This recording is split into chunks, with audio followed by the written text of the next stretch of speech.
What's up, everyone? Welcome back to the Dynasty Coaches podcast. I'm your host, as always, Coach Meany, along with Coach Charlie here. I didn't realize this is our 21st episode, Charlie. Wow. Time really flies, huh? Yeah, I didn't think that we were at that point. So it's cool that we've been able to do this for 21 episodes. So hopefully we can keep going as long as we can. So we got a good show for you today. We got a couple things in the news. We finally got training camp going here. So there's some stories to talk about finally. And then it's going to be the Dynasty QB show. We're going to talk about a lot of the QBs for this year and upcoming years. And then we will finish it off with some trades that we found on the Dynasty Nerds Facebook page. So let's go ahead and get into it here. We'll start with Chris Carson retiring. I don't know how much this affects the running game in Seattle right now because I wasn't really predicting Chris Carson to have a big role at all this year, even if he were to come back. But what do you think it does for that running game? Well, I certainly think it means more for Rashad Penny than it does for Kenneth Walker. Mm-hmm. Because if Chris Carson was, going to be ready to play this year, I think he was going to kind of get more of the carries on the ground than anything else. Because I think the Seahawks see Kenneth Walker as a good passing game piece to start out with in his career. Mm-hmm. So with Carson gone, that opens up more carries on the ground for Rashad Penny. And I mean, there have been projections from a lot of various experts and those close to the Seahawks camp saying that Penny's in line to get 20 plus carries a game. Yeah. Which, is a really good thing. Obviously we don't know what the situation is going to end up looking like long term with Walker and Penny there if Penny leaves as free agent or whatever. But at least for this year, I do like Rashad Penny in this Seattle backfield. But I don't know, all the best to Chris Carson. Neck injuries can be very serious. I still remember former Giants running back David Wilson, who first-round pick in 2012, and I thought he had all the talent in the world, but a neck injury forced him to leave the game early. And, things like these, you want to make sure you prioritize your health over anything else. Oh, yeah, definitely neck and back injuries, I think, are definitely you need to prioritize your health over anything. But he had a pretty good career for a seventh-round pick. I mean, oh, yeah, it's rare you see anyone drafted that late have any type of success. So good for Chris Carson. He had a solid career. I hear you. For sure. Let's go and move on here.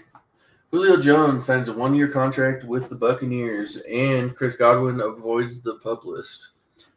They just signed Russell Gage. He looked like he was going to be a sleeper, possible big-time player late in the draft.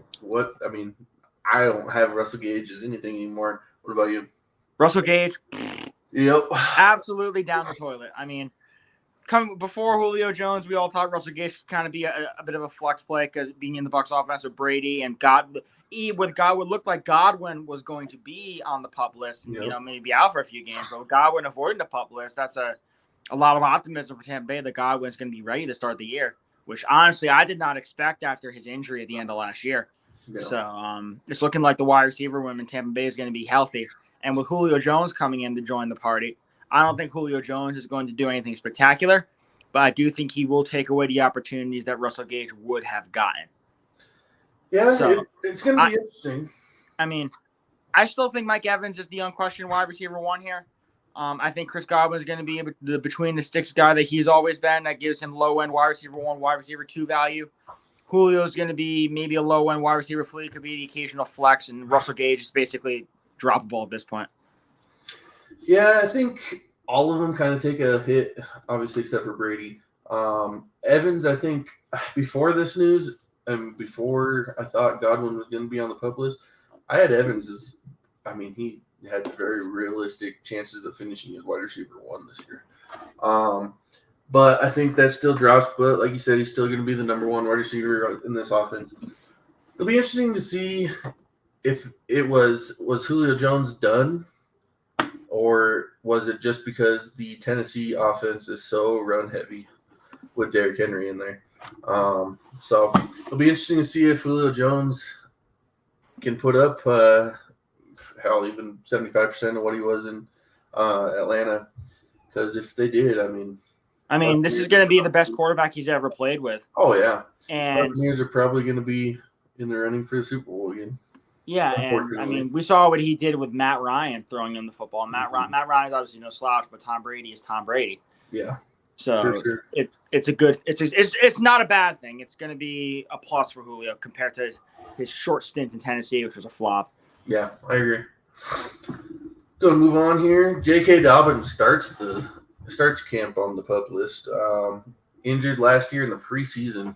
Came out recently that it wasn't just the ACL tear that everybody thought it was. They added Mike Davis. They got Gus Edwards. What do you think this does to the Ravens' backfield, and where do you have Dobbins ranked right now? Well, it's not what you want to hear because I remember reports Dobbins himself was refuting the fact that he was going to start on the PUP list, and obviously that ended up not being the case, so that's not a good thing. Obviously, I don't know how long he's going to end up being out for, if he's going to be missing a lot of games, but there's not a lot behind him there. I mean, Gus Edwards, I guess, when we saw what he could do when he had his shares, Gus Edwards is a powerful runner, but not going to be much in the passing game because that's not Mike Davis' style. This drops Dobbins a few spots in my dynasty rankings. He's still young enough to where he can come in and be productive in for the next 2 or 3 years at least, I would say. But the injuries are not a good thing, and we're seeing that more and more today with a lot of these running backs. Unless even Derrick Henry suffered an injury last year, it's rare to see a running back staying healthy all the time. I mean, I guess besides Jonathan Taylor, Najee Harris is a rookie last year, but not a lot of running backs are able to stay healthy, and J.K. Dobbins is just joining that long, long list. Yep. I read somewhere that the preseason PUP list is different than the regular season PUP list, whereas regular season I think is 4 weeks, if I'm not mistaken. But preseason, you can go on the PUP list today and come off tomorrow. Oh, okay. From what I've heard, so we'll have to pay attention to his recovery. It's kind of a sit and watch, I think, with him. ACLs not so bad to come back from nowadays, but he had other injuries to his leg, we've heard. So we'll see. Hopefully he can come back because Baltimore should be a very, very, very run-heavy offense. We've seen it before. Not to mention, before he got hurt, he's was a candidate to see increased receptions, increased targets. So we need him back because he's one of those backs who could finish top 5, I think, right now. Easily. If he could get back healthy. So let's get him back. Next news item, Jerry Jones says Ezekiel Elliott needs to be our featured guy on our offense. He's entering his age 27 season. Finished seventh in PPR, 6th in standard last year. But you had the emergence of Tony Pollard. So, first of all, what is the outlook on Zeke, and then what does this do to Tony Pollard's value? Jeez, I mean, it doesn't feel like Zeke was a top 10 running back last year. Not even close. Because it was a very skewed year because he started out really good and then he kind of tailed off. Yep. And I love Tony Pollard's game. Tony Pollard can do it all. Mm-hmm. And Zeke is, starting to look a little iffy, and we kind of saw that at the end of the 2021-22 season. So that's a bit of a concern for me. But I don't really give a crap about anything Jerry Jones has to say. I agree. He may be the owner of the team, but he's not the one making the decisions on the field and, drawing up the plays and calling the plays and deciding who gets what for snap shares. Yep. So I'm sure his advice is taken into consideration, but it's not the end-all, be-all. I think we're going to see more of a split share where they keep Zeke's legs fresh, especially for a Cowboys team that's expected to be, a playoff team or at least a contender for the weak NFC East. So I think they're going to be using Pollard a lot to kind of spare Zeke, and also just because Tony Pollard is also a talented running back in his own right, who, if I had my way, I'd just kick Zeke to the curb and have Pollard be the starting running back in Dallas because I think Pollard's way better. Yep. I agree. Zeke has received this season, he'll receive his 2,000th touch in the NFL. That's a lot of touches. They were giving him a crazy amount of touches his first couple seasons in the league. It was ridiculous. Yep. Plus, Tony Pollard, like you said, he came on big time. Let's see here. He came on. We'll go week 9 on. Whenever he started getting hot, it looks like. From week 9 on, he was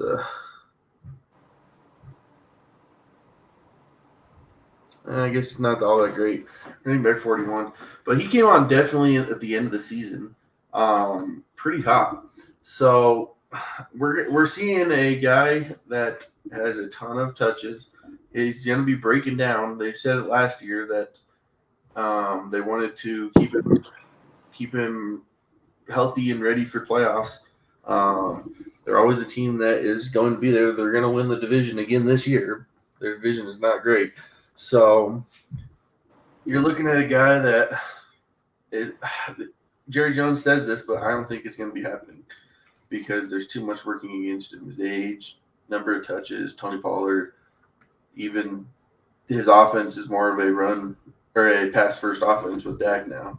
So I don't think it's going to happen, but like I said, he's a very good running back, so I would still say he's going to finish probably top 12, be that running back 1.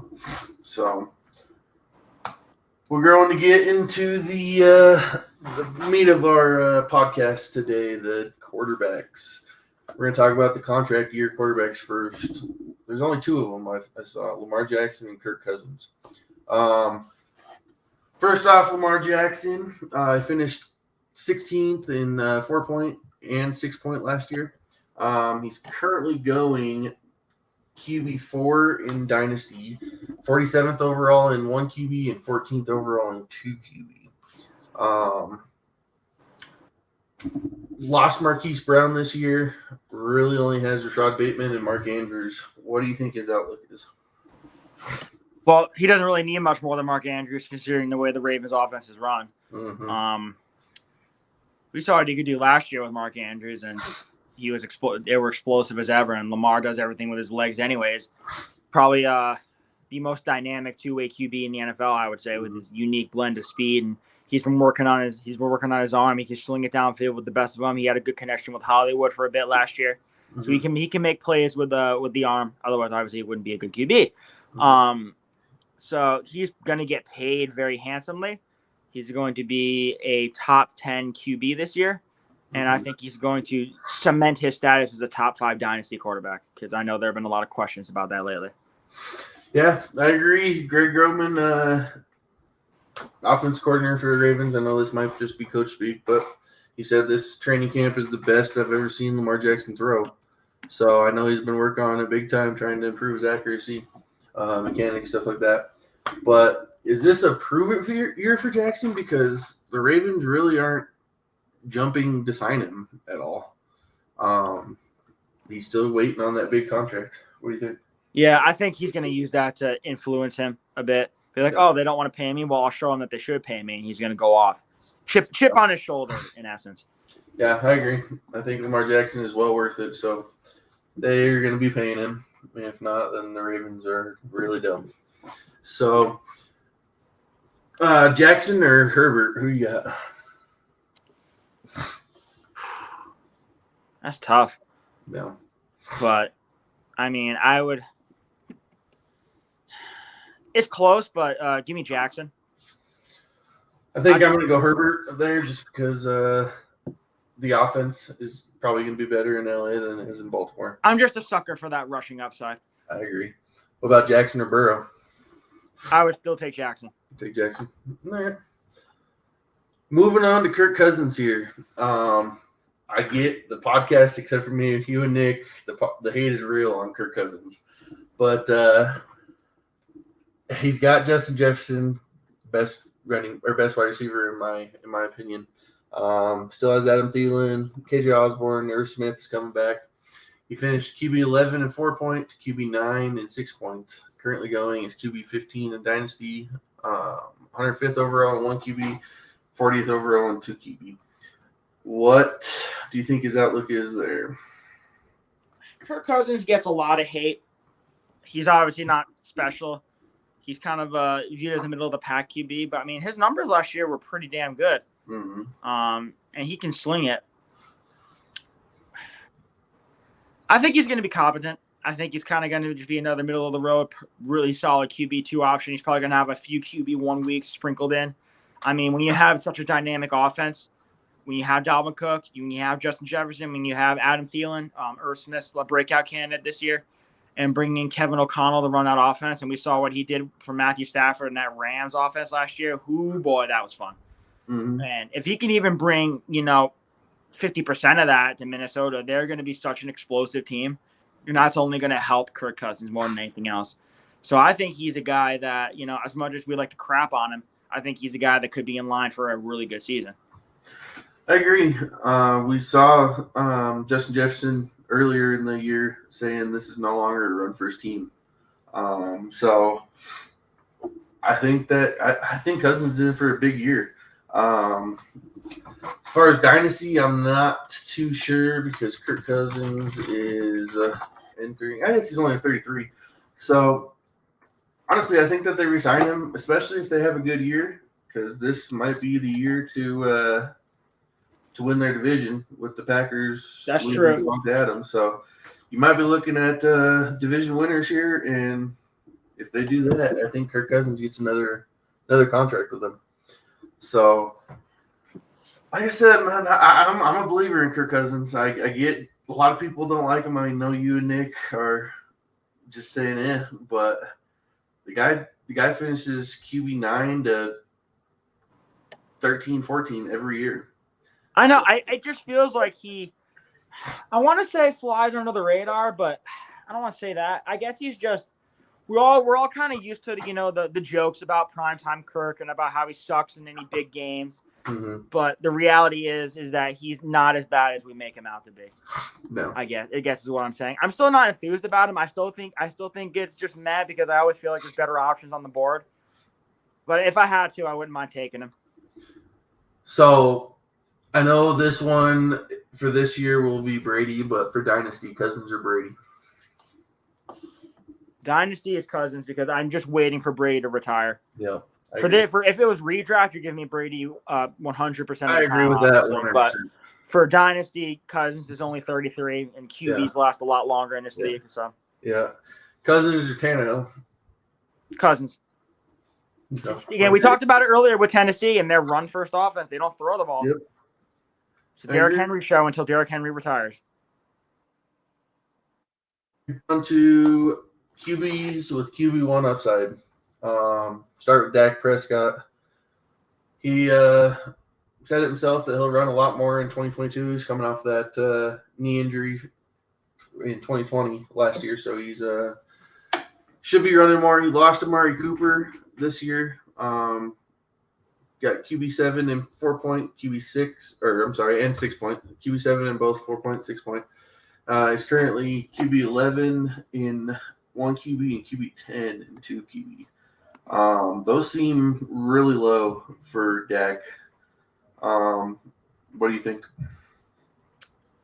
I think that Dak's going to be a top 10 QB this year. He's going to be healthy. He loves to sling it. I know they lost Amari Cooper, but CeeDee Lamb's coming into his own as an alpha. They still have, I believe, who did they keep? They kept Michael Gallup. They brought back Michael Gallup. They drafted Jalen Tolbert, who I think is going to be a sneaky play this year, who I love his talent out of South Alabama. James Washington, Dalton right. Schultz. Although he hasn't been doing too hot in camp from what I've been hearing and seeing. But they have Dalton Schultz, who is coming into his own as a really good tight end, top 10 tight end for fantasy. Yep. So they got the weapons there, and we know what Dak can do if they surround him with talent. The offensive line, while it hasn't as good, it's not as good as it's been in years past. It's still more than capable of keeping him upright. And if Dak is healthy, we could see him, like you mentioned, run a little more. And we know he likes to throw to his running backs as well, so they can have a chance to get him some points as well with Zeke and Pollard. So I think he's being a little undervalued right now. If you can get him, this late in 1 QB or 2 QB leagues, I think you're going to be getting a QB1. I agree. I think it's really low for his outlook as far as who's being drafted before him. I mean, you got guys. ADP, QB. We'll go 2 QB. I would take him over Jalen Hurts right now. Yep, I agree. I would take him over Aaron Rodgers right now. Russell Wilson. What about you with the other two? Wilson and Rodgers? Yeah, I'm not 100% sure about Wilson because I just love that situation in Denver this year, but I agree with the other ones. Yeah. So I think you're getting a QB with very good value. Absolutely. There's no question about that. As much as I hate the Cowboys, I mean, it's hard to argue that Dak Prescott is going to be really good for fantasy this year. Yeah. CeeDee Lamb needs to step up, though, because especially with Cooper out. Yeah, I think this is going to be his year. I think he's going to step up and be hopefully. An alpha. I think we could see wide receiver 1 CeeDee Lamb. Hopefully. So let's go to move on to Russell Wilson. New team with my Denver Broncos. I'm so excited for this. Oh, yeah, your boy. Yep. QB 15 in 4-point and 6-point last year. Currently QB 10 in 1 QB and QB 11. So just opposite of Dak Prescott. We've seen him be great in the past. Is this something where he's going to have the opportunity to be great again? I mean, it's hard to argue against that. Yeah. He's being put into a really good situation to win. He's got weapons. He's got protection, way more than he's ever had in Seattle. I mean, and already stacked defense. I mean, the defense was never a question. It was, what can they do to upgrade the offense? And that's what Russell Wilson's here for. Mm-hmm. And we've seen Russ do it with his legs. We know Russ has an absolute cannon for an arm. We saw what he could do with DK Metcalf. I think he and Courtland Sutton are going to replicate that and be a dynamic 1-2 punch. I think he and Tim Patrick are going to connect really well.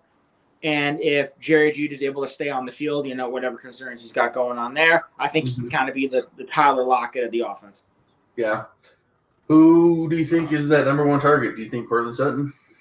I would have to say Courtland Sutton. I feel like I know it's more the obvious choice, but I also think it's the sensible choice because he's the most talented wide receiver out there who can do a little bit of everything. And, Russ likes to throw to all his guys, but he usually has 2 that he kind of picks out, like he did with DK and Lockett. And I think that Sutton's going to definitely be one of them. Yeah.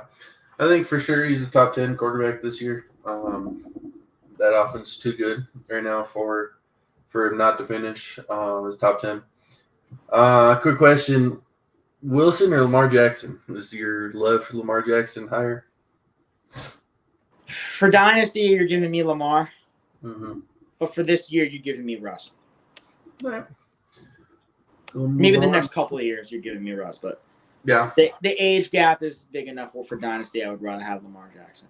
Yeah, I hear you. Because I don't think the talent's that too far off between them. No, not especially if Wilson starts running more. Exactly. So, moving on to Kyler Murray.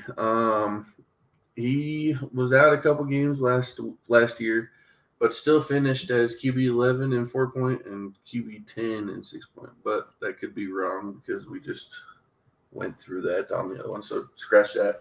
I'll get the numbers here in a second. But he added Marquise Brown, but he's going to be without DeAndre Hopkins for the first six games this year as he's suspended. Currently going as QB 7 in 1 QB and QB 5 and 2 QB. Will Hopkins' suspension cap Murray's ceiling in his first 6 games?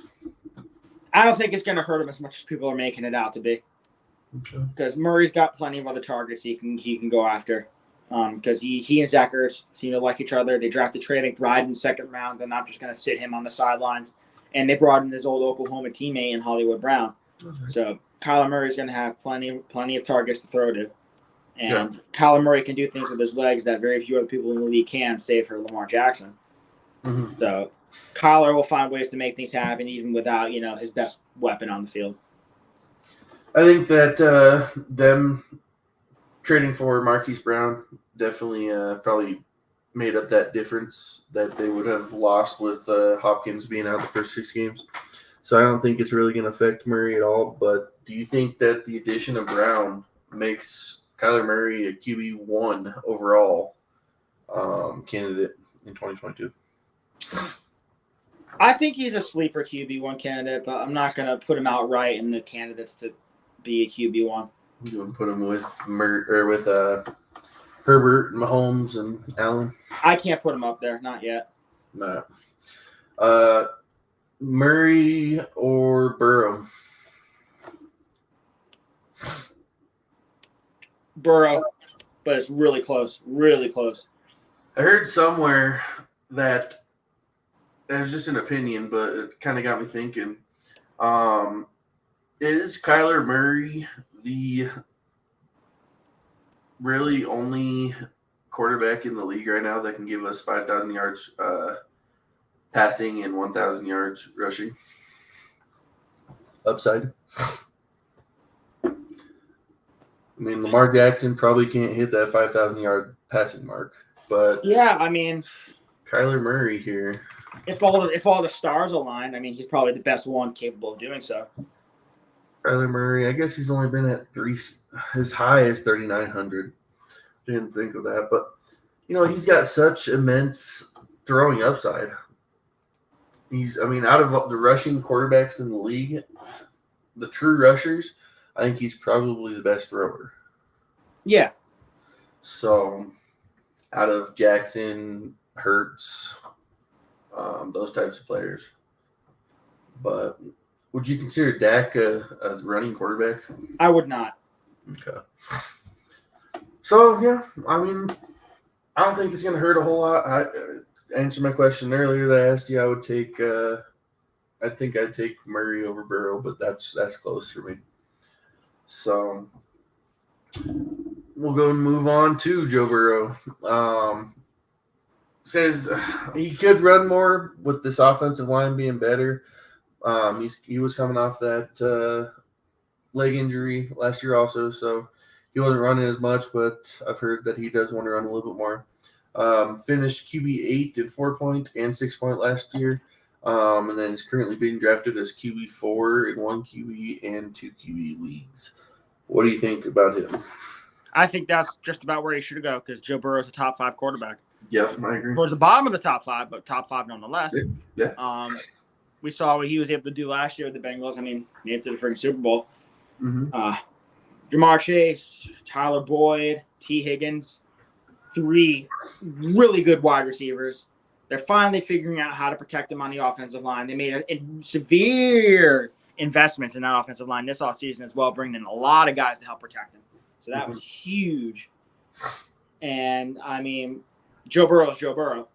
Yep. We knew what he was going to be when he came out of LSU. Joe Shiesty. I mean, come on. Mm-hmm. He's talented. He can sling it. Oh yeah, he's got probably the best wide receiver 1-2 in the league. Also. Oh, absolutely. I mean, T. Higgins would be a wide receiver 1 on a lot of other teams. Not to mention, he has a pretty good wide receiver 3 in Tyler Boyd. Oh yeah, Tyler Boyd would be a wide receiver 2 on a lot of teams. So yep. So he's set up for success for a long time. That's without question. They are a really well set up team. I love what they've done in Cincinnati. Yeah, I agree. Would you take Burrow or Jalen Hurts?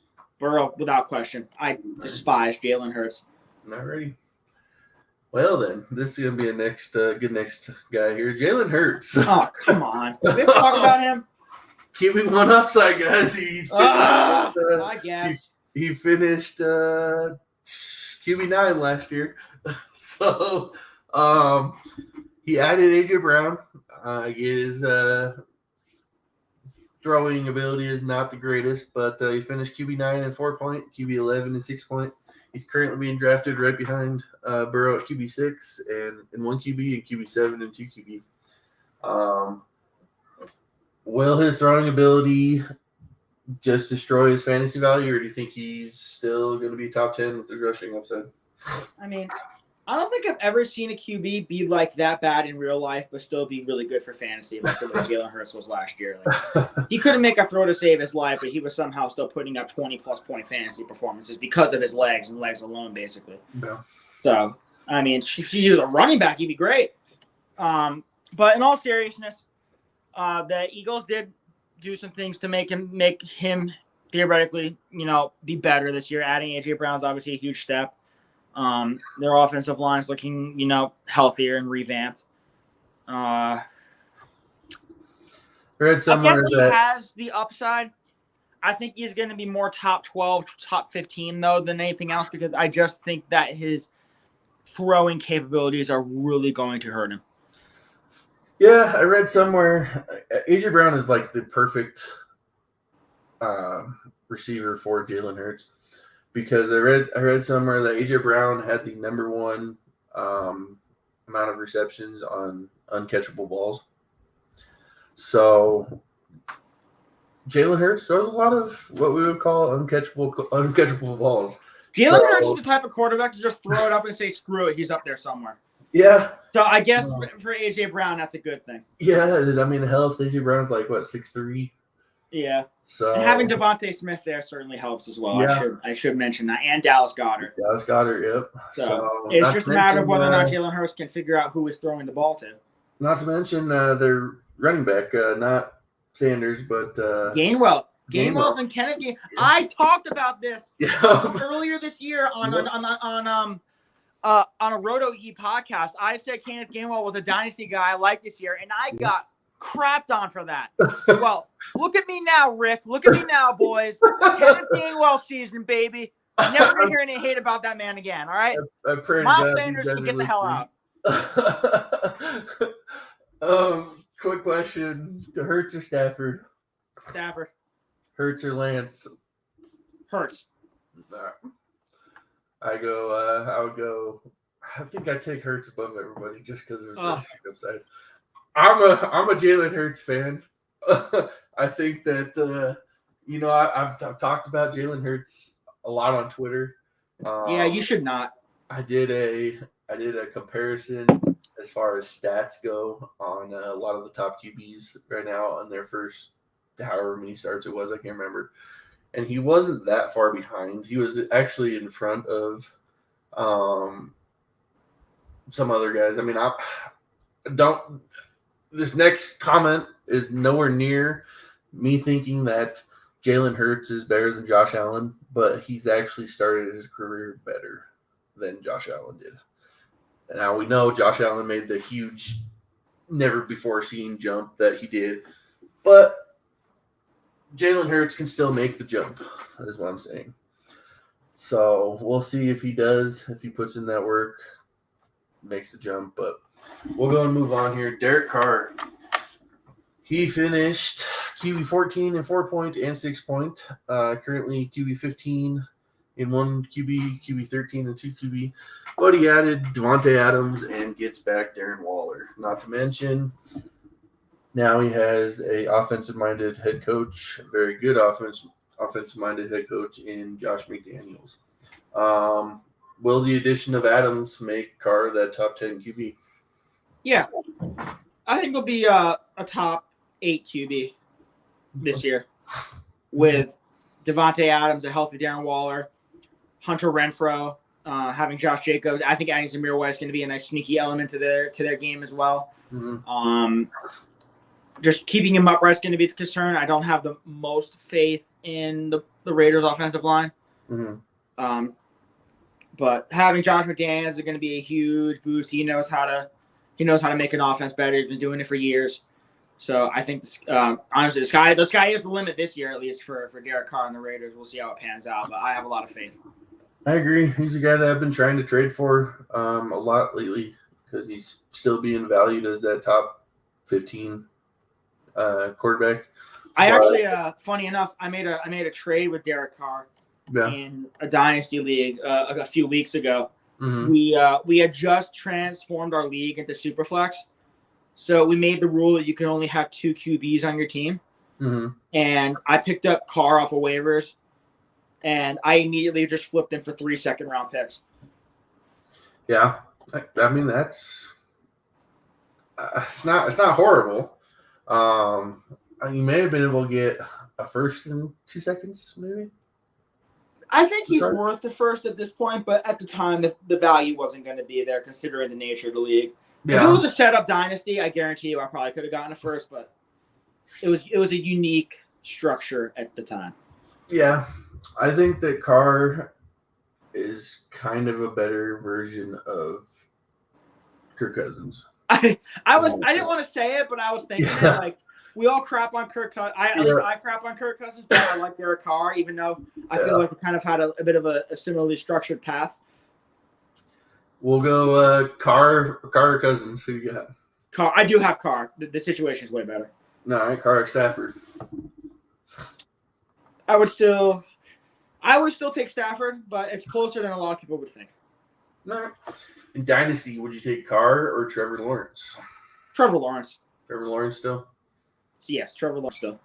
I think I would too, but it's so hard because Jacksonville's not doing a ton to help. I mean, they're bringing in the right guys, and Trevor Lawrence is only 22. Yeah. So I mean, come on. He just has first year in the league. We got to give him a little bit of time. I agree. I think I'd still take Lawrence, but I think it's close because the Raiders are giving Carr everything that he needs to be successful, whereas Jacksonville's giving Lawrence something. But I mean, is Christian Kirk really going to be all that big of a scale turner? I don't know. Probably not. But we talked about a while ago how much of an overpay that was. I mean, they spent a lot of money on a lot of very subpar wide receivers, and they spent a lot of money on a very subpar tight end. I still hate Evan Ingram. I agree. Let's go and move on. Last QB that I think really has QB1 upside that we're going to talk about in this category. There's a couple older guys, but we'll talk about them next. Matthew Stafford finished QB6 and 4 point, QB5 and 6 point. Currently QB9 and 1 QB, and QB8 and 2 QB. Lost Robert Woods and Odell Beckham, but added Allen Robinson. In my eyes, Robinson's probably better than Woods at this point. I think at least. Will that offense be even better with Robinson in there? Hard to argue against it. Mm-hmm. I mean, I know Allen Robinson didn't have the best year, but again, I talked about that before. Matt Nagy was an idiot. Yep. He didn't know how to run an offense, and I honestly would not be surprised if he sabotaged Allen Robinson and the Bears, multiple times last year. Because Allen Robinson was able to succeed for years upon years with just god-awful quarterbacks. I mean, his best season, he almost put up 1,600 yards with Blake Bortles. Mm-hmm. So giving him the best QB he's ever played with in Matthew Stafford, I actually think the sky's the limit. And with Cooper Kupp helping to take attention off opposing defenses, that should open up a lot of opportunities for Allen Robinson. But focusing more on the Rams aspect of things, it's going to be really good for LA and for Matthew Stafford, the QB in question. Having two elite wide receiver ones in my mind, because I think Allen Robinson is a wide receiver one type talent. Having Cam Akers back healthy, I think is going to be a huge boost as well. If Cam Akers can be ready for the start of the season, which I think he is. Correct me if I'm wrong. They have a good offensive line. They lost Kevin O'Connell, but I mean McVay, one of the better head coaches in the NFL, so I'm not too worried about that. Yeah. So I think they're going to be another really good offense this year, and I think Matthew Stafford's a shoe-in top 10 QB. I agree with you 100%.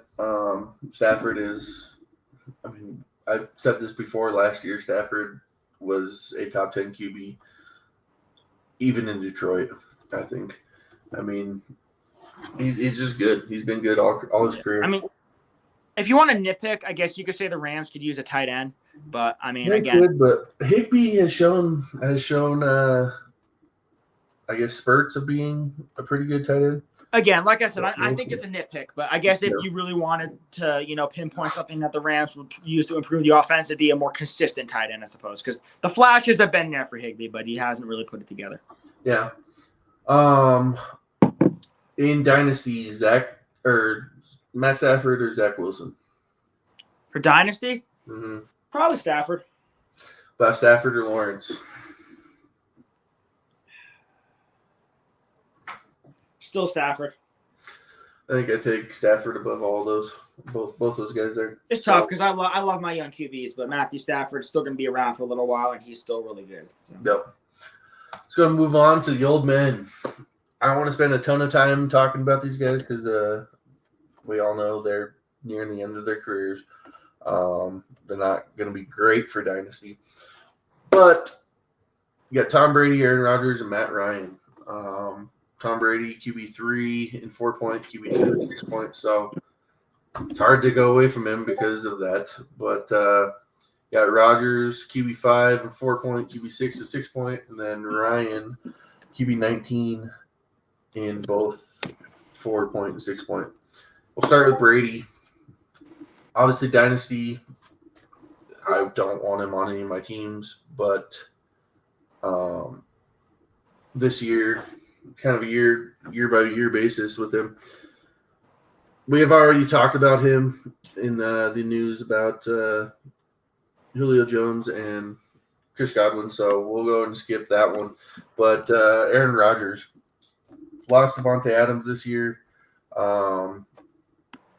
Do you have any faith right now in Rodgers being able to be top 10 with his current wide receiver situation?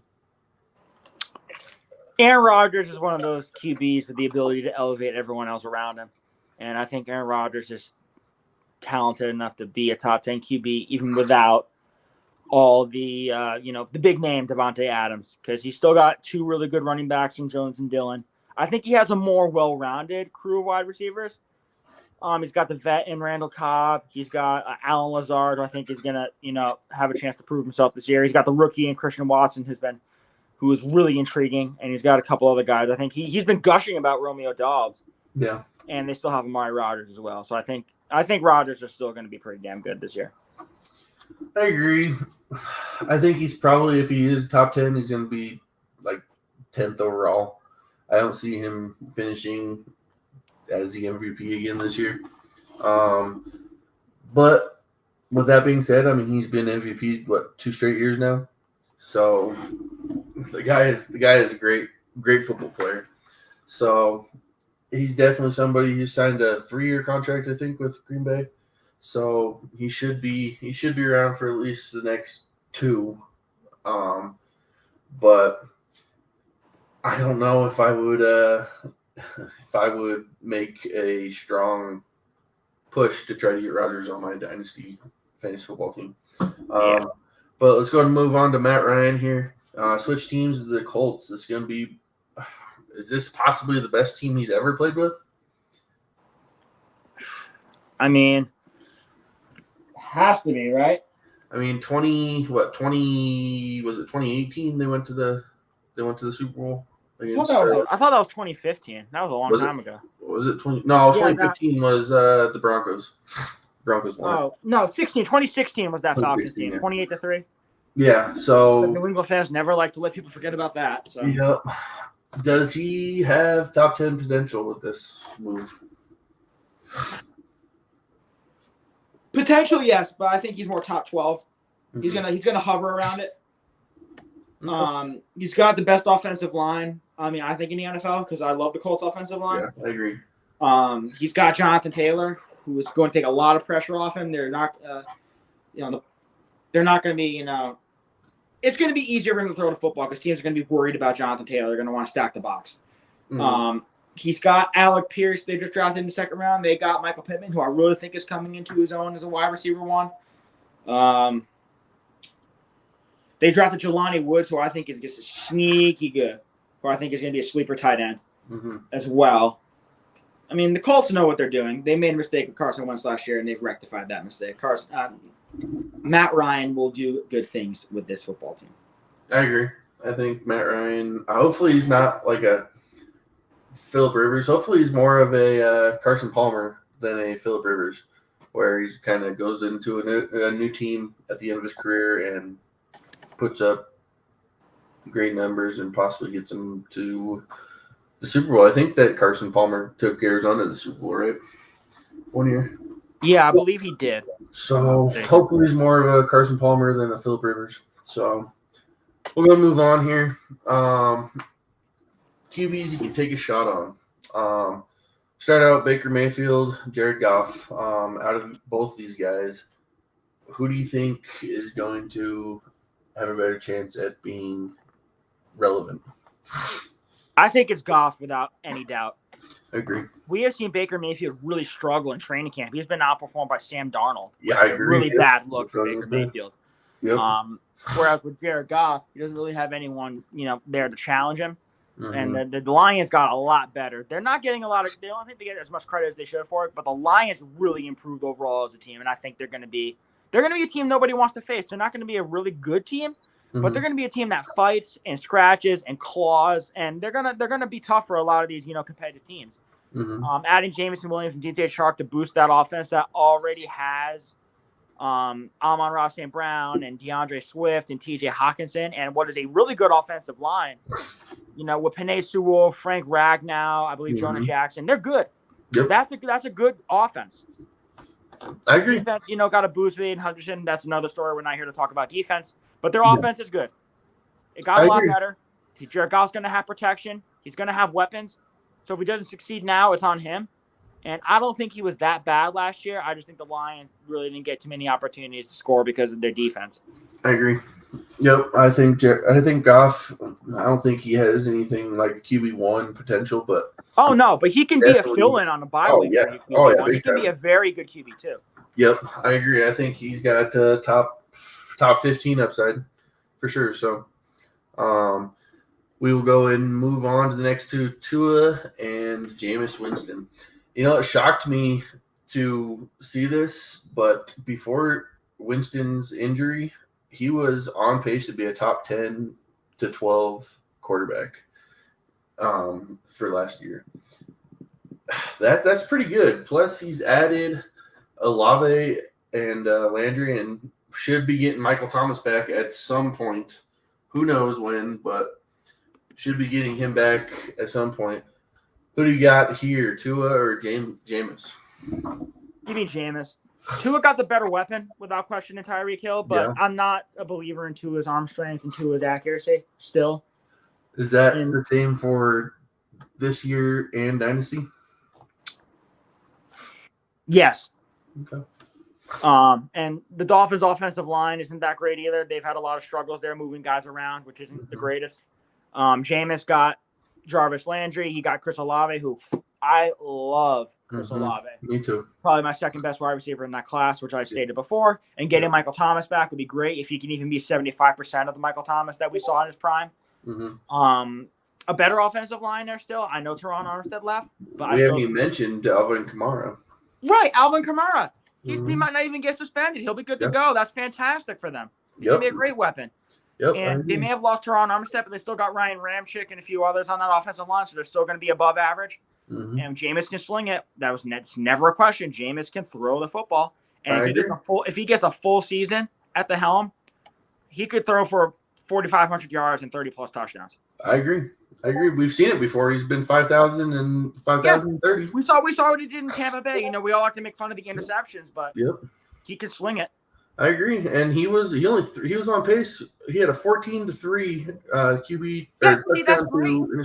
If he's learning to cut down on the turnovers, he could be a sneaky good QB, like low end QB1. We're talking. He could end up in that range. I agree. I think he's probably got QB1. He probably should have been in the other. You could argue we should have put him in that QB1 conversation for sleepers. Yeah, he should be in that other category. So. We're going to move on here. Our last three here, Daniel Jones, Ryan Tannehill, and Carson Wentz. Oh, we get to talk about my boy? The shit of the shit. I'm just joking. I mean, he hasn't been that good in training camp so far, but... but he's got... it's still early, so I don't want to harp too much about what goes on in training camp. Yeah. It's only a couple days in, but Daniel Jones has been one of the more frustrating QBs, I suppose, for fantasy because he's displayed some really good rushing upside. I think he's one of the better runners, not named Kyler Murray or Lamar Jackson. Yeah. He does. He had almost 300 yards and 2 touchdowns. So yeah. And he can throw the deep ball. His accuracy is a question. Turnovers are the big thing for him. Daniel Jones needs to learn to just hold on to the football and stop making bad decisions. But having a really offensive-minded coaching staff with Dave Lankowska should help him. Having a better offensive line, adding Evan Neal and Mark Lewinsky is going to be a big help solidify that right side.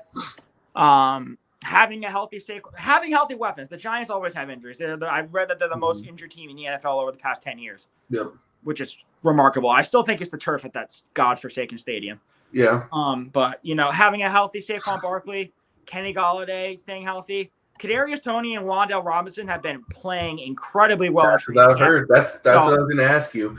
Robinson, Toney, or Golladay as the wide receiver one. Tony, you think? Tony was explosive last year in those stints he was on the field, and he's been healthy in camp. Yeah. He's been showing off his skills, and I think he's the best. I think he's the most talented athletically and skill-based on this team. Galladay's just a physical go-and-get-it guy, but he hasn't really been doing too hot. I think Wan'Dale Robinson's Kadarius Toney light, but I think he's going to get his uses as a gadget guy. Yeah.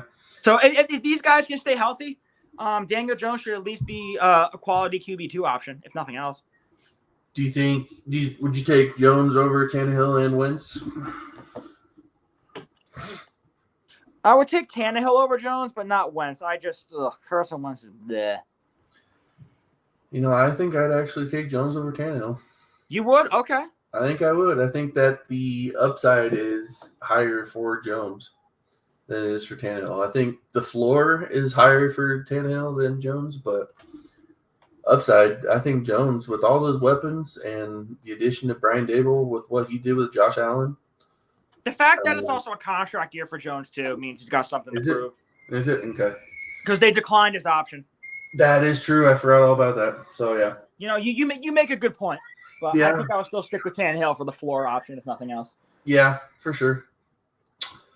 That will be it for the quarterbacks here. Let's get our couple trades here. The caption for this: just rob this guy for 2 firsts for these washed up players. 12-team Superflex tight end premium. Tell me I'm the man. Is he the man? 2023 first, 2024 first for Travis Kelce, Derek Carr, and Michael Thomas. I can't even read that. That's so small. Yeah. So what is that? Is that Carr and 2 firsts for Kelce, 2 firsts for Carr, Kelce, and Thomas? Carr, and Thomas. Michael Thomas. And this is Dynasty? It just says 12-team Superflex tight end premium. I would assume it's Dynasty because of the picks. Picks. Pardon my momentary lapse. Good. But that guy obviously wants to push the chips in to win now, so I don't blame him for that. But if we're talking 2 first-round picks for old guys, I would take the picks. You take the picks on this? I think I would. It's close, but I think I would take the picks. I'm going to switch it up a little bit. I want the picks. I want the shot at the young studs. Because I've been talking about, Travis Kelce's really good, but I don't want to have a guy on my team and then have him die on my team. That's like my worst fear for fantasy football. That's true, but see, in my mind, Derek Carr is the best piece of this. Yeah. So I think that'd probably be the one thing I wouldn't want to, I would not want to see go if I'm the one getting the pick. Yeah. I don't know. Because we don't know what you're getting with Michael Thomas, and Travis Kelce has to be reaching the end at some point. Yeah, but, I don't know if this was the time to sell him because this is tight end premium.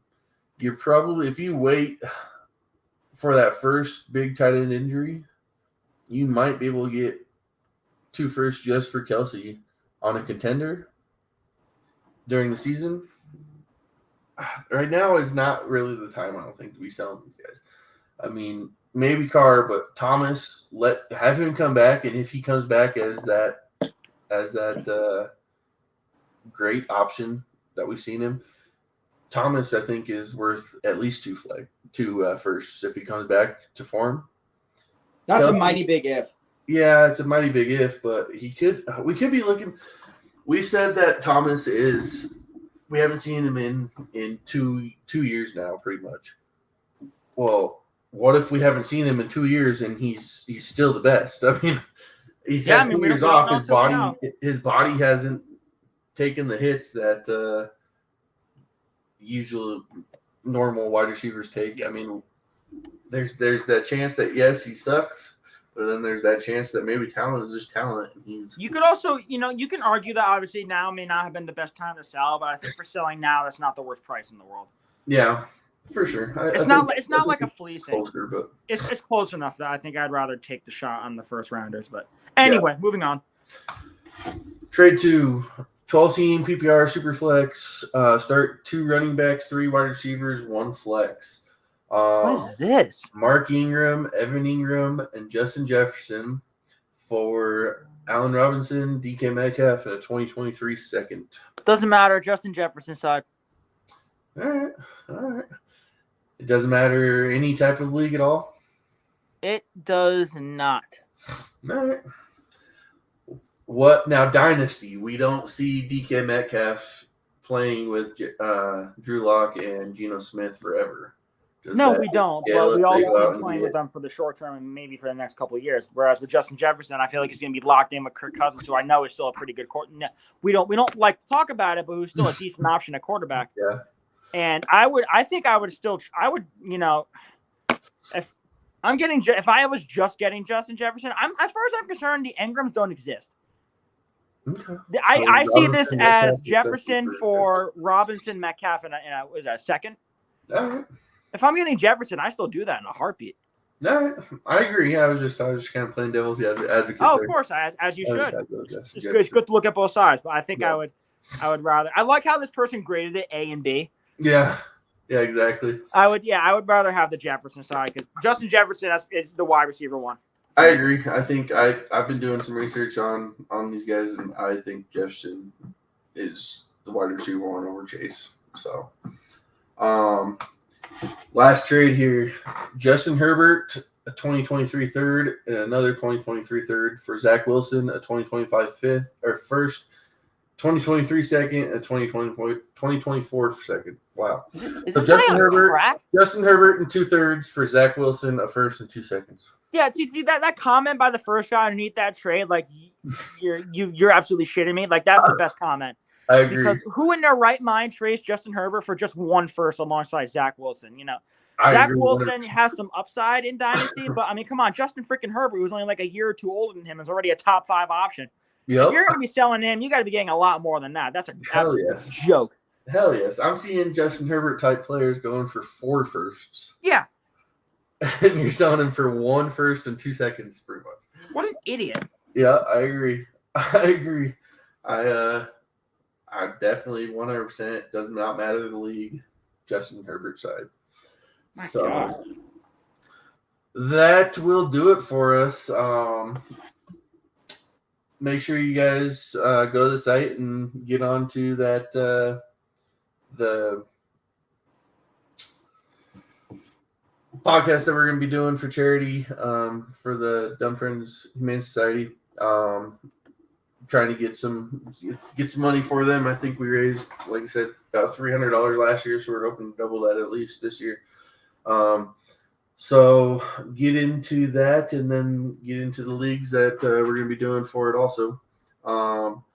Again, we've got a lot of good articles still coming out every week, and that other podcast is killing it. So make sure you guys tune into that. But that is all I've got for today. Hope you guys have a good week, and we will see you next week. See you next week, guys. Thanks for listening.